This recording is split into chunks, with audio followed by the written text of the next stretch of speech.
Hey everyone, Kyle once again, and welcome back to next movie review. And next, I'll be reviewing of the 2006 family film Hoot, which is based on a book. Which I remember, I do know of the novel. I think I read it a long time ago as part of at my class. I think it was an elementary school. It was a long time ago. I don't remember a damn thing about the book nowadays, but I don't remember nothing about the book now. But I do know of the book that it's based on, and so. But the film that came out in 2006. It's directed by a guy named Will Schreiner. I think he did TV work. I don't think he went to go out and direct another film after this. I don't think, because the film came out and it was a critical and commercial flop. It has a 26% on Rotten Tomatoes and has a 5.5 IMDb, and it cost about $15 million and it only made $8 million worldwide. I think on opening weekend it opened at number 10. So, and I think also because it opened on the same weekend as Mission Impossible 3. Yeah, that says a lot there. Which one was easily going to win, right? This or Mission Impossible 3. So, but I gotta say though, I mean, I don't remember anything. I don't remember the book now. But to me, I don't like this film. I don't. I mean, for cast wise, okay. You have Luke Wilson, who I like. Of course, the other Wilson brother, him and his brother Owen, which I just talked about recently. That his cameo with him and his brother Owen in Around the World in 80 Days. He plays a cop, which is also, this takes place in Florida. And you have Logan Lerman, him right there, the one in the middle, which he's the one who started in those Percy Jackson movies. Percy Jackson, The Lightning Thief, and the sequel. He played Jim Carrey's son in Joel Schumacher's the number 23. He was also in the war film from 2014, Fury, with Brad Pitt and Shia LaBeouf. He was the lead in that, and besides Brad Pitt, and he also played the younger version of Ashton Kutcher's character in The Butterfly Effect, which that was a good film. Creepy and crazy with that movie, but he played like one of the younger versions of Ashton Kutcher. So he's also the character in that. Also, he's in this as well. Him right there, and I completely forgot. It also stars, right there, a teenage Brie Larson. Yes, a young teenage Brie Larson, years before playing Captain Marvel. I'm like, holy shit, Brie Larson, when she was a teenager. I'm like, goddamn, Yeah, she has to be, 16, 17 in this? Yeah, back when she was a teenager, she starred in this. When I rewatched this again, I was like, holy shit, that's Brie fucking Larson. I'm like, my god, man. And you also got Tim Blake Nelson, who's also a good actor. He's been in a lot of stuff. Recently starring in Captain America: Brave New World. He returns as Samuel Stearns, aka now the leader. But he's quite a lot of other films too as well. You have Clark Gregg, yeah, Agent Phil Coulson from the MCU, including Agents of S.H.I.E.L.D. as well. He's in this as your main villain, which Tim Blake Nelson works for. Robert Wagner, he plays the mayor. Yeah, and Robert Wagner, he's last time I looked up, he's 95. Robert Wagner, he's 95 and he's still alive.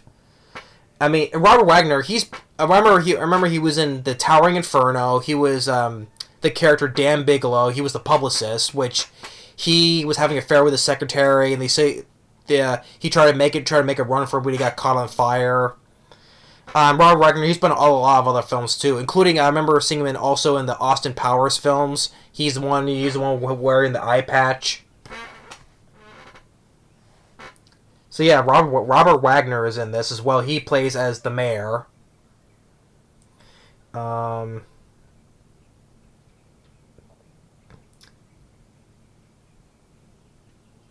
And then he got Cody Lindley, who plays Brie Larson's brother in this, which I know in the book he's always running barefoot. That's one thing I remember from the book. He's a kid who always constantly is running barefoot. So overall, you have a decent a lot of recognizable people in this. So, but the thing is though, the acting in this film, okay. Sadly, I don't think Logan Lerman, I don't think he did a good job. To me, I think he sucked in this. I'm sorry. I think his acting was off. He didn't look... Well, how to put the word? He not looking off, but I would say acted not natural, I would say, to put the word, to say the right term for it. I mean, and then you have Luke Wilson, who I like though, but he just looks confused. I mean, it's like he's spaced. I would say spaced out. But I don't think it's not their fault. I mean, it's the script, because also Will Schreiner, he also did the script for this film as well. So, I gotta say, I think Brie Larson, which kind of like, well, thing is with Brie Larson, which her character is acting how she is in real life, bitchy, basically. That's how she is in real life, bitchy. But I think her character is much better than Logan is. I mean, her nickname is the Bear because she's this tough girl. Maybe that's why she got the role for Captain Marvel, because she's always acting like a tough girl, right? Which I also I liked. To be fair, I liked her in Kong Skull Island before Captain Marvel. So she was in Kong Skull Island. I did kind of like her in that movie. She didn't act all bitchy in that film. So to be perfectly fair. So and Tim Blake Nelson is doing the Southern accent, talking like a Southern accent.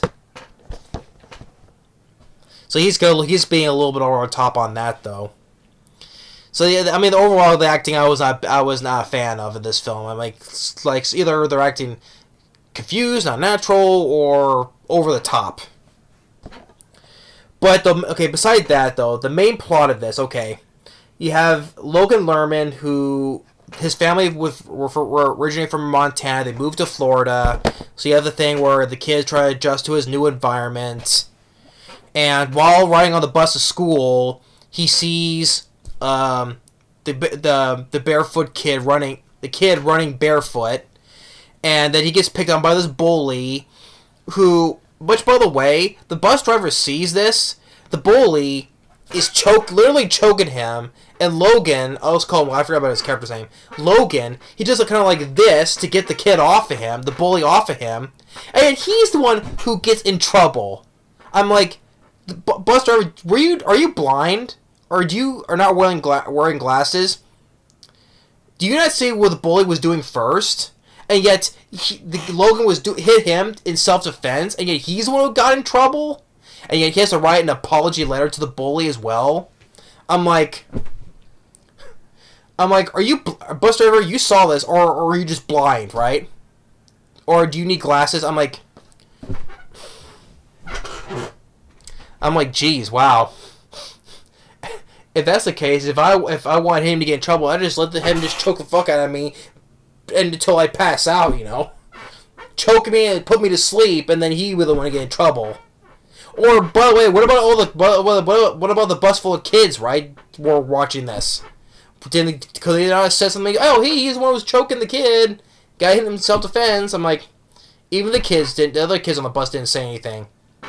The only time where the bully was afraid was Brie Larson because she has the nickname the Bear. She's a nickname the Bear because she's a tough girl and she's the one who bullies him. Like on the bus, like she's the one who's sitting next to him. The kid's like, sitting next to him and tells Logan, "I'm high."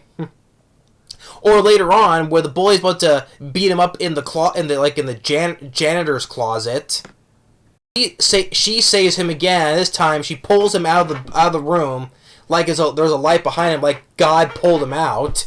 And then Logan sees that he stripped him to his underwear and tied him to a tree. So she has to save him. She's one of the bullies, the bully.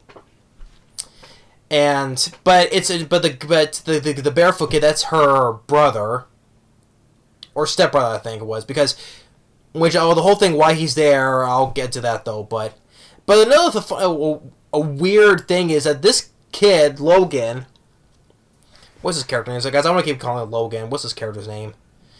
Roy. His name is Roy, which kind of made me think of what Bruce Willis was saying as the fake name Roy in Die Hard. Call me Roy, or Roy Rogers.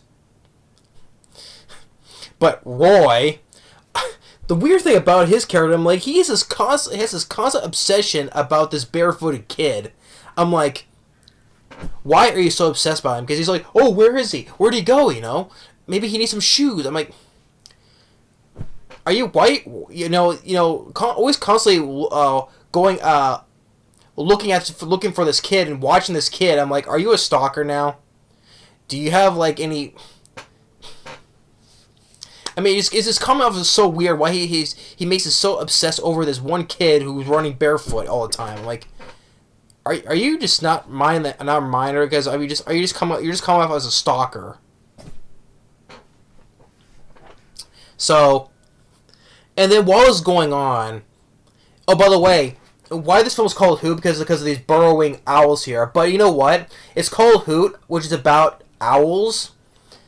They're not in it that much in a film called Hoot about owls, and they're not in it that much. You see them pop up once in a while because now it's about owls, but they're not in it. They're not the focus point of the movie because you got two different points of this movie. You have Roy with the barefooted kid, and you get the whole thing with this construction site with Luke Wilson, because he's a cop, right? Because he's investigating there's vandalism at this construction site where there's this pancake restaurant supposed to be built, right? Which, by the way, the barefooted kid, he's the one who's caused the vandalism at this site because they're building this construction is being built over these sites where these burrowing owls are. It's their home. They're taking over their home. So that's why the barefoot kid is constantly sabotaging this construction site because of these burrowing owls. So you get two things: Luke Wilson and the sabotaging of the vandalism of the construction site, and you have Roy with his constant obsession with the barefooted kid. So. And then with Tim Blake Nelson, he's the guy who's overseeing this, who's constantly watching the construction. He's watching over the construction site, and so the barefooted kid. What's the kid's name? Keep saying barefooted kid. Napoleon. This is what his name is. Napoleon. Okay, so it's Brie Larson's stepbrother. Yeah, so stepbrother then. So he's like constantly messing up the construction site. Like he puts an alligator in the porta potties. How does he get an alligator? Well, actually, it is Florida. There are gators there though. But how does he, like, without getting his hand bitten off or arm, single-handedly takes an alligator and stuffs it in the porta potty? It looks like a big one when it's stuffing out of the porta potty. So how did he just single-handedly picks up an alligator kind of that big and stuffs it in a porta potty? And he's always like all these traps. He's always messing up these traps they're always setting up. Or when Luke Wilson, he's sitting in his cop car, he dozes off, and the next thing he wakes up, his car has been spray painted, especially mainly his windows. And then he gets in trouble with his captain and makes him switch out his patrol car for one of those police golf cart like vehicles. And then you got that. So you got that story going. That part of the story going on, and at one point where, I mean, and also the music. One thing that's mind baffling is that the music is done by Jimmy Buffett. You know, the singer of Margaritaville. Whistling away again in Margaritaville. Yeah, Jimmy Buffett does the music for the score. The score for this movie. I'm like, really? The film is so great that if it was a flop, you had to have Jimmy Buffett do the music for this film. And he's also producer of this film as well, along with producer Frank Marshall. And Frank Marshall is a recognizable name too. The guy, not only he's worked with Steven Spielberg on certain things he helped produce with, but he also did directing as well. He directed Congo from 1995, which I think is underrated. He directed Congo. He directed Arachnophobia, which I love. And he also directed that dog film with Paul Walker, 8 Below. So he directed those films. So he also produced along with Steven Spielberg some other stuff as well. But he also helped produce this film as well, along with Jimmy Buffett as well. As well as Jimmy Buffett did the music too. So I'm like, wow. Quite a few people behind the scenes on this film. But speaking of sound of music as well, there was a song, that song, "Ahoo, Werewolves of London." That song was playing in a scene where Tim Blake Nelson assumes that wolves are around. And you have a song playing, "Werewolves of London" playing. And time to time, Tim Blake Nelson, he gets a call from Clark Gregg, Agent Coulson, that, if you don't start construction site, whatever, because it's constantly getting delayed, I'm going to go down there myself. And you're relieved of your duty. Because, yeah, Clark Gregg, he's the guy who oversees the whole chain of it was called Grandma's Pancake restaurant, I think it was Grandma's Pancake. It's called Mother Paula. Mother Paula's Pancake House. He's a guy who runs the chain of Mother Paula's Pancake houses. So, and I like Clark Gregg. I just kind of funny nowadays. You just look because of typecast, and you see him as Agent Coulson. You kind of funny to see him doing a little over the top acting, because when he's there, like in the third act, when he's watching over the construction site, right? He knows the owls are there, right? And he gets a fire extinguisher, just like in their holes, right? And he's like, "Here you go, say hello to Jack Frost." I'm like, it's funny to see Clark Gregg kind of do a little acting, because he's always acting like the serious agent of S.H.I.E.L.D., right? So, and that's when they get him, they tie him up. When the three of them, Logan, Bree, and Roy, the bear, and Napoleon, they tie him up. So, and see all that, and pretty much a lot of it. That's pretty much most of the gist of the whole movie. And then what ends with Clark Gregg, he gets arrested, and because the crowd and the mayor is there, right? And Roy, he tells everybody there are owls here. Don't do construction over this. This is a place where burrowing owls are at. So he has everybody be silent, be quiet, and they see the owls. Real burrowing owls, not CGI. I'll give it that. They use real burrowing owls, not CGI, which I do appreciate. And the owls are cute, and I like owls. Which, by the way, essentially a film that I really do enjoy. I think now it's underrated nowadays. Legend of the Guardians, The Owls of Ga'Hoole. That features a burrowing owl named Digger. Yeah, the burrowing owl in Legend of the Guardians. Yeah, Digger. Digger. If it remembers that, yeah, Digger. He's a burrowing owl. So the crowd sees them, cute, even with little chicks as well. and they're taking pictures, and they retreat back in the hole. So now this place is a reserve for the burrowing owls. So construction is now permanently seized, and so now that Roy is now comfortable living in Florida with his newfound friends, and we see the bully. He gets put into military training camp.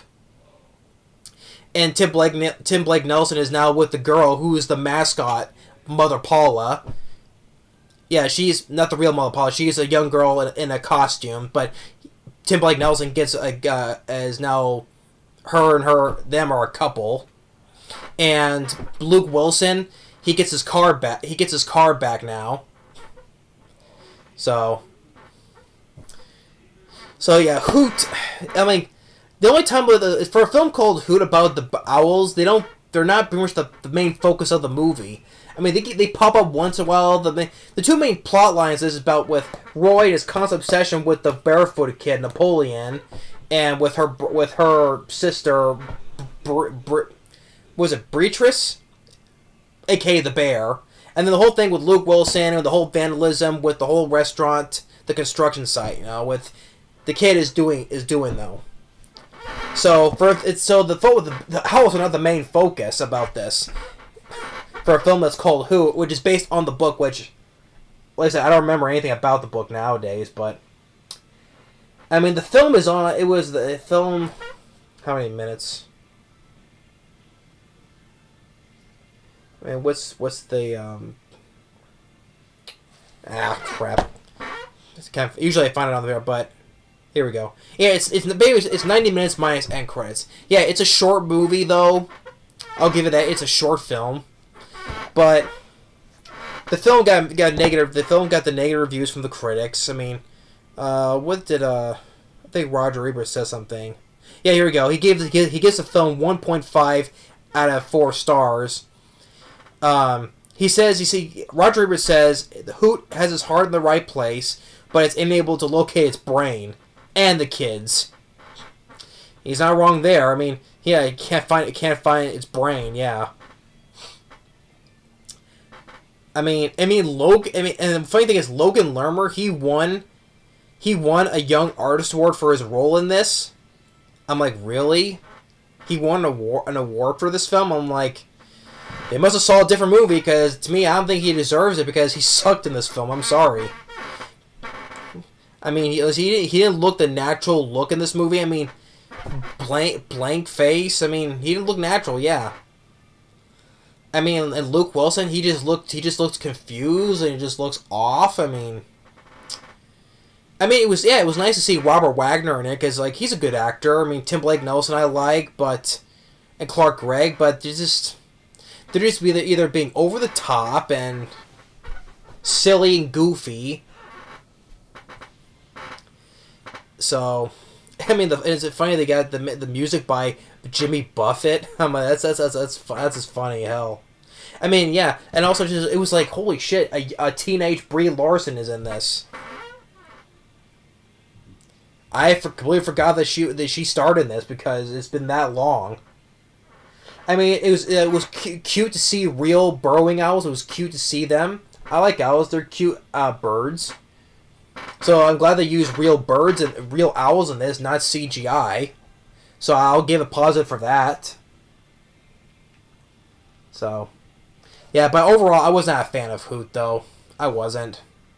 It was not my cup of tea, though. I mean, yeah, I read the book back. It was long. Hey, it was back in elementary school. So nowadays, I don't remember a single thing about the book. So that's probably my fault, though. So, but that's Hoot. Not for a film that's about owls. They weren't pretty much not the main thing about the movie. They just popped up only once in a blue moon. So, yeah, I was not a fan of the film.